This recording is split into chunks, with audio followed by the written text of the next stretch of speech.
میرے بھائیوں، متقی بن کر دکھائے اس زمانے میں کوئی، ایک میرے مفتی اعظم کا تقوی چھوڑ کر۔ حضور مفتی اعظم ہند کا تقوی ایک طرف ہے اور سارے دنیا کے ان کے زمانے کے جتنے بھی صوفیہ ہیں ان کا تقوی ایک طرف ہے۔ حضور مفتی اعظم ہند نے اپنے ہاتھ سے ایسا کام نہیں کیا جو شریعت متحدہ کے خلاف ہو، کوئی سنت کے خلاف ہو، کوئی مستحب کے خلاف ہو۔ میرے بھائیوں، حضور مفتی اعظم ہند ایک چائے کی دکان پہ بیٹھے ہوئے تھے، اچانک آپ کے سامنے دو چائے رکھ دی گئیں۔ جب آپ کے سامنے دو چائے آئیں تو آپ نے پوچھا، بھائی یہ بتائیے یہ ہوٹل ہندو کا ہے یا مسلمان کا ہے؟ انہوں نے کہا ہندو کا ہے۔ تو کہا یہ ہندو کا ہے تو میں ہندو کے ہاتھ سے بنی ہوئی میں چائے نہیں پی سکتا۔ آپ کے بغل میں حضور محدث اعظم ہند بیٹھے ہوئے تھے۔ حضور محدث اعظم ہند نے کہا، حضور یہ شریعت میں تو جائز ہے، علماء نے جائز کر دی ہے، کیونکہ یہاں پر 700 کروڑ آبادی، یہاں پر بہو سنکھیک سب ہندو ہیں، یہاں ہندوستان میں ہندوستانی سب ہندو ہیں۔ میرے بھائیوں، یہ علماء اکرام نے یہ جائز کر دیا کہ ہندوستان میں ہندی کے لیے، مسلمان کے لیے ہندو سے تجارت کرنا، اس کے ہاتھ سے کوئی بنی ہوئی چیز ہے وہ کھانا جائز ہے۔ یہ حضور مفتی اعظم ہند نے بھی فتویٰ دیا ہے، لیکن فتویٰ اور ہوتا ہے، تقویٰ اور ہوتا ہے۔ حضور مفتی اعظم ہند نے کہا یہ اس چائے کو بنانے والا مسلمان ہے یا ہندو ہے؟ تو آواز آئی کہ ہندو ہے۔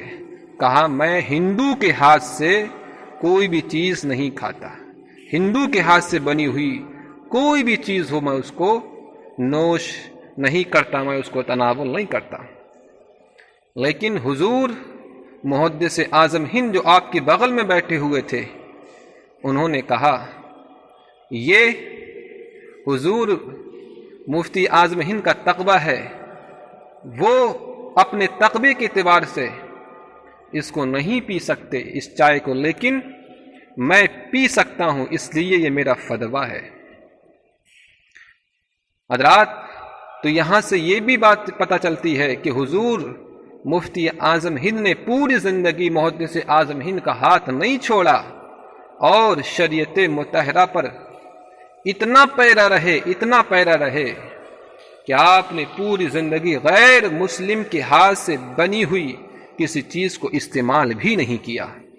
اے میرے بھائیوں، اب یہاں سے یہ پتہ چلتا ہے میرے بھائیوں، شریعت سے کتنا پیار تھا، کتنا لگاؤ تھا حضور مفتی اعظم ہند کو۔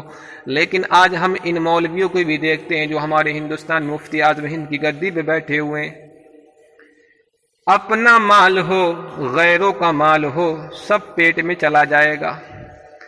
حضور مفتی اعظم ہند کی مزار مبارک کے سائے میں رہنے والے چند کٹ پتلی مولوی، میرے بھائیوں، جس نے ایک مرتبہ بھی جی پی سے دلالی نہیں کھائی، 2 مرتبہ نہیں بلکہ 5 مرتبہ جس نے قبرے سے جو ایم پی تھا ہمارے بریلی شریف کا، اس سے 5 مرتبہ مسلمانوں کی دلالی کھا لی، ایک مرتبہ 1 کروڑ روپیہ لیے، دوسری مرتبہ 5 کروڑ روپیہ، تیسری مرتبہ 6 کروڑ روپیہ، کئی 100 کروڑ روپیہ اس نے قبرہ سے لے لیے۔ میرے بھائیوں، تو جو انسان مسلمانوں کی دلالی کھا سکتا ہے، میرے بھائیوں، جو قبرہ سے غیر مسلم سے، جو پھول والے سے، جو کمل والے سے پیسہ لے سکتا ہے، میرے بھائیوں، تو وہ مفتی اعظم ہند کی ذات کا بھی، مفتی اعظم ہند کی ذات کی بھی دلالی کھا سکتا ہے۔ جو دیوبند میں جا کر کے غیروں کے پاس میں بیٹھ کر کے جو چائے پی سکتا ہے، تو میرے بھائیوں وہ غیر مسلموں کے ساتھ میں بیٹھ کر کے بھی شراب پی سکتا ہے، کیونکہ یہی بریلی شریف تھی۔ جب یہاں سے کوئی آواز اٹھتی تھی تو وہ آواز حکومت کی سینہ میں چبھتی تھی، لیکن آج ایک آواز بریلی شریف سے اٹھے یا 1000 آواز اٹھے، آج بریلی شریف کی آواز کو ایسے کچل دیا جاتا ہے جیسا کہ ہمارے ہندوستان میں مزدوروں کو ریل کے نیچے لا کر کے ان کو کاٹ دیا جاتا ہے۔ میرے بھائیوں، جو بکے ہوئی ذات ہوتی ہیں ان کی کوئی حیثیت نہیں ہوتی، جو کمزور ہوتے ہیں ان کی کیڑے مکوڑوں سے زیادہ ان کی حیثیت کچھ نہیں ہوتی ہے۔ میرے بھائیوں، تو بریلی شریف کی وہ ہستیاں بھی بریلی شریف سے تھیں جنہوں نے غیر مسلم کے ہاتھ سے بنی ہوئی چائے کو نوش نہیں فرمایا، اور وہ ہستیاں بھی بریلی محلہ سوداگران کی بریلی شریف میں کے محلہ سوداگران میں رہنے والی ہیں، جنہوں نے غیر مسلموں کی کبھی رشوت کو چھوڑا ہی نہیں ہے، غیر مسلموں کو اپنے دامن میں جگہ ہی نہیں دی، بلکہ اپنے آنچل میں جگہ دی ہے، اپنے دل میں جگہ دی ہے۔ میرے بھائیوں، ایک مرتبہ نہیں بلکہ 5 مرتبہ مسلمانوں کے نام کی دلالی کھائی ہے۔ یہی ہے محلہ سوداگران میں بریلی شریف میں رہنے والا وہ مولوی توقیر رضا، اس نے ایک مرتبہ نہیں قبرے سے 10 مرتبہ 1000 مرتبہ اس نے قبرے سے دلالی کھائی ہے۔ نام لینا پڑ رہے ہیں ان منحوسوں کے، ان کے نام تو اتنے پیارے نہیں ہیں جو اپنے زبانوں پہ لیے جائیں۔ میرے بھائیوں، کیا بھروسہ کرا جائے ان مولویوں پہ؟ میرے بھائیوں، ان کو دنیا اتنی پیاری ہو گئی، اتنی پیاری ہو گئی، اتنی پیاری ہو گئی جتنی پیاری دنیا شداد کو بھی نہیں تھی، حامان کو بھی نہیں تھی۔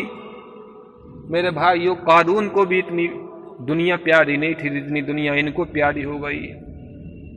جن کو دنیا پیاری ہوتی ہے ان کو آخرت پیاری نہیں ہوتی، جن کو دنیا مل جاتی ہے ان کو آخرت نہیں مل سکتی۔ یہی وہ لوگ ہیں ان کے بارے میں اللہ پاک نے فرمایا اولئک الذین اشتروا الضلالۃ بالہدی فما ربحت تجارتهم وما كانوا مہتدین۔ یہی وہ لوگ ہیں جنہوں نے ہدایت کے بدلے میں گمراہی کو خرید لیا۔ فما ربحت تجارتهم، تو اب ان کو ان کی تجارت نے فائدہ نہیں دیا۔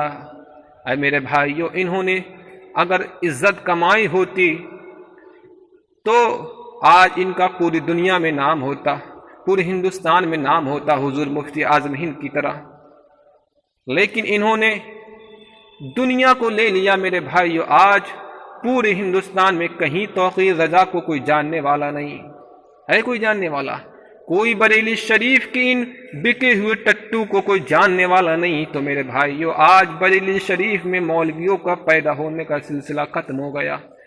تو اب تم نے اپنی پیر پہ نہیں بلکہ اپنے پیڑ پہ، جہاں سے ہر سال علماء پیدا ہوتے تھے، وہ بریلی شریف جہاں پر بچہ پیدا بعد میں ہوتا تھا، اللہ کا ولی پہلے بن جاتا تھا۔ میں نے آپ کو بتایا حضور مفتی اعظم ہند جب پیدا ہوئے تھے تو مادرزاد ولی پیدا ہوئے تھے۔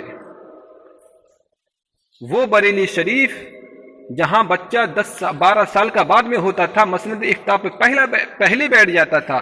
حضور اعلیٰ حضرت فاضل بریلوی جب 12 سال کے ہوئے تھے تو آپ کے والد محترم نے جب آپ کے فتوے کو دیکھا تھا تو آپ کو سند افتاء دی دی تھی۔ میرے بھائیوں، وہ بریلی شریف کہ جہاں بچہ جب 15 سال کا ہوتا تھا تو رنڈیوں سے میرے بھائیوں نظریں چکانا، نظریں چرانا سیکھ جاتا تھا۔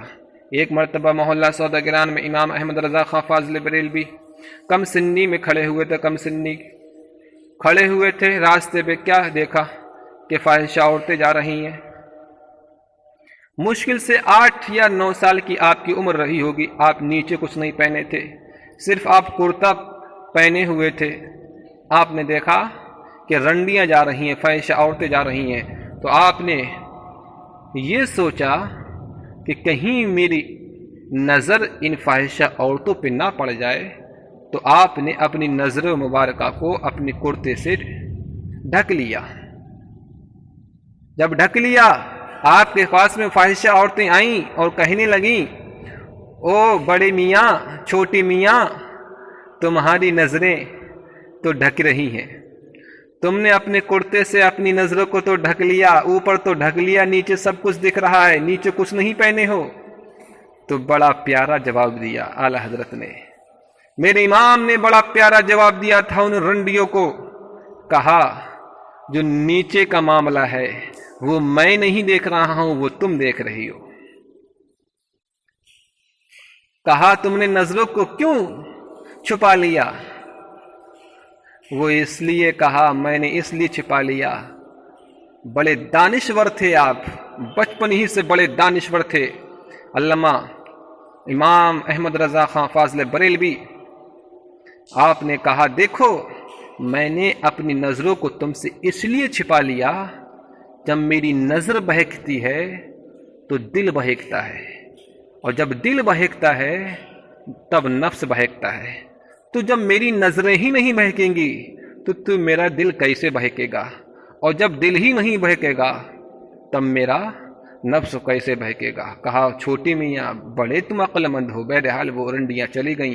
آج میرے بھائیوں، انہی امام کی گدی پہ جنہوں نے اپنی نظروں سے فاحشہ عورتوں کو دیکھنا پسند نہیں کیا، آج انہی کی گدی پہ بیٹھنے والا ایک مولوی، بکا ہوا فرضی مولوی، فرضی مفتی، جو فاحشہ عورتوں کی شرمگاہیں چھوڑنے کو تیار نہیں، جس نے ہندوستان کی ایک سپر ہٹ رہی ابھینیتی، تاریخ گواہ ہے، اس نے اس کی شرمگاہ چوسی۔ میرے بھائیوں، عورتوں کی شرمگاہیں چوسنے والا میرے بھائیوں آج امام احمد رضا خان فاضل بریلوی کی گدی پہ بیٹھا ہوا ہے۔ بتاؤ کیا سوچا تھا امام احمد رضا خان نے کہ میری گدی پہ بیٹھنے والا، میں نے کبھی فاحشہ عورتوں کی طرف نظر کر کے نہیں دیکھا، لیکن وہ ایک دن ایسا بھی آئے گا میری گدی پہ بیٹھنے والا، میری گدی کو ناپاک کرنے والا، وہ فاحشہ عورتوں سے نظر ہٹانے کو تیار نہیں ہوگا، ان کی شرمگاہیں چھوڑنے کو تیار نہیں ہوگا۔ میرے بھائیو بتاؤ کیا بنا دیا بریلی شریف کو؟ ہر شاخ پہ الو بیٹھا